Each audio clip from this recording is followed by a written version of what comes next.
Tous les prétextes sont bons pour fêter une nouvelle fois ce titre. Je pense que c'est un moment magique pour le vignoble. Et 3 semaines après avoir créé la surprise, ces viticulteurs belges ne sont toujours pas descendus de leur petit nuage. La révélation internationale, meilleur produit dans la catégorie des bulles, devant plus de 220 champagnes, c'était incroyable. De toute façon, quand on nous a appelés, on a pensé que c'était une blague. Une blague belge au pied d'éoliennes. 15 hectares de chardonnay ont été plantés ici en 2010.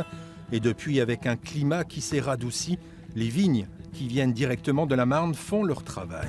Donc ici, on peut vraiment voir qu'on a déjà des très beaux grappillons. En Belgique, 10 viticulteurs produisent du vin. Le domaine du Champ d'Éole est celui qui est situé le plus au sud du pays. L'une des explications du succès, mais pas seulement.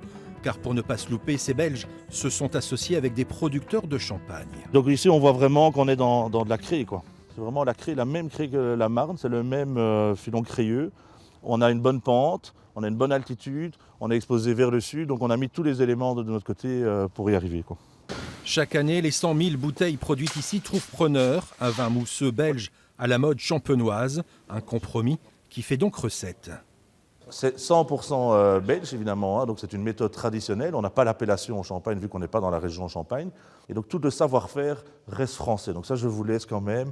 Ce n'était pas une blague belge, mais c'est vraiment, les Français continuent à nous aider. On ne serait pas capable de faire un vin comme ils font. L'Europe des vins est en marche ici à Kévy. Face au succès, le domaine va d'ailleurs s'agrandir. Les viticulteurs visent le marché international désormais. Une consécration pour ce vignoble qui mûrit sous le soleil belge.